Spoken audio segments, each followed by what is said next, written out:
Unë mendoj që ka edhe hapësirë për të hartuar plane të tjera, ku edhe territoret mund të gjendet një formë ndërmjetshme, si për shembull krijimi I rajoneve autonome. Ndoshta kjo do të ishte një qasje që edhe Ukraina mund të binte dakord. Pasi në fazën aktuale, me këtë negocim pozicional të dyja forcave, unë e shoh të pamundur këtë gjë. Por thelbi është ky. Rusia duket si I ka kartat në dorë, pra po fiton taktikisht, definitivisht po fiton diplomatikisht, duke e lënë në majtë të gardhit Europën dhe duke negociuar vetëm drejt për së drejti me Shtetet Bashkuara të Amerikës, pra duket sikur nuk I njeh asnjë entitet apo një superfuqi Bashkimin Evropian me të cilin ja vlen të negociohet. Kujtojmë këtu edhe takimet e dështuara të Turqisë në 2 raundet të dështuara atje.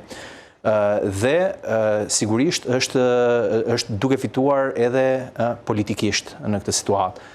Është duke fituar gjithmonë edhe më shumë për kraje për luftën, së fundi ka qenë madje një sondazh brenda Rusisë, që cili mas në mbështetjen e popullit rus për luftën në Ukrainë.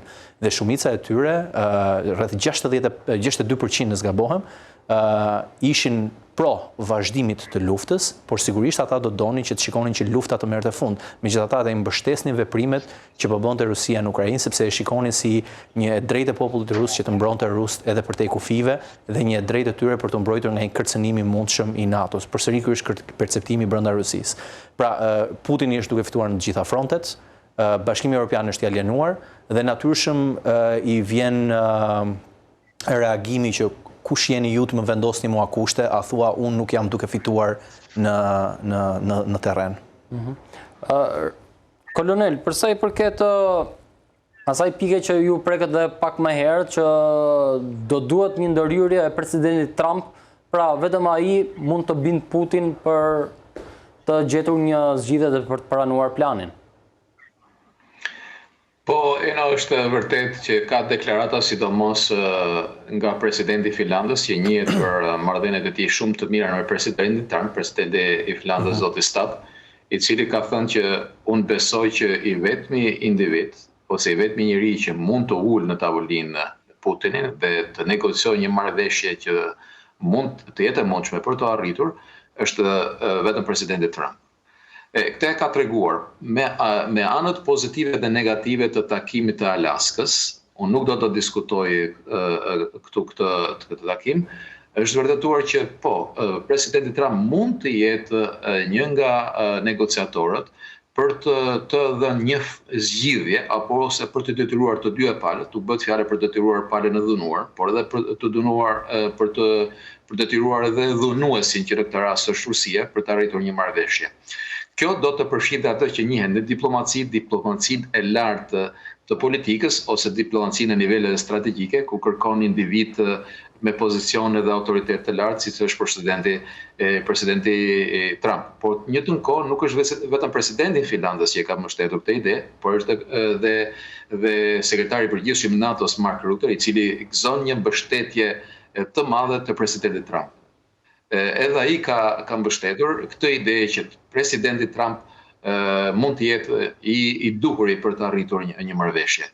Ka dhe deklarata, ne kemi dëgjuar dhe ditën e hënë të presidentit Macron, I cili gjatë takimit me presidentin Zelenski, presidentin e Ukrainës, edhe ai ka shprehur një ide të tillë që është në favor të një takimi të nivelit shumë të lartë ndërmjet të Trumpit dhe Putinit për të arritur një marrëveshje. Po ka dhe zëra të tjerë që thonë që nuk janë shumë besues ose janë dyshues ndaj atyre sepse kanë parë 28 pikave. Ju e përmendëm më drejt në studio që propozimet europiane bëjnë fjalë për ruajtjen e integritetit territorial, mos kufizimin e Ukrainës për të bërë antare NATO-s. Ukraina ka të drejtë të zgjedhë të bëhet antare NATO-s, pra nuk ka të drejtë një vend tjetër të mohojë një vend tjetër që të bëhet për shembull antare NATO-s apo antare Bashkimit Evropian. Pasi Ukraina konsiderohet që është shtet I pavarur dhe ka të drejtë për të vendosur. Këto janë disa pika që europianë, pse europianët e mbështesin këto? E mbështesin sepse unë ndjova dhe idenë që ju hodhët në studio të krijimit të rajone autonome. Po mund të jetë një zgjidhje, mund të jetë një pikë që mund të vendosë negociata, por do të dimi gjë që krijimi I këtyre rajone autonome ka një efekt domino. Mos harrojmë për shembull në këtu në vendet e Balltikut, kemi vendet e Balltikut që kanë një popullsi rusisht folse. Jo domosdoshmërisht kjo popullsi rusisht folse është popullsi ruse. por duke parë që ka një përqindje për shembull në Estoni, në Letoni që kalon nga 23, 24, 25% në dy vende, ajo më të drejtë mund t'i kërkojë për shembull Estonisë që rajoni i Narvës, ku është qyteti me popullsitë më të madhe të popullsisë rusisht-force, ku 98% e popullsisë së qytetit flet rusisht, t'ia kërkojë nesër të kërkojë që kjo të krijohet një krajinë autonome. Dhe kjo i krijon mundësi Rusisë të ketë një ndikim në për këto rajonet autonome. Pra duke ndikuar në këto rajonet autonome, ndikon dhe dikton jetën politike, ekonomike të një vendi. Pra janë disa gjëra që se çfarë do ndodhi, mund të ndodhë dhe kjo, në politikë çdo gjë ndodh.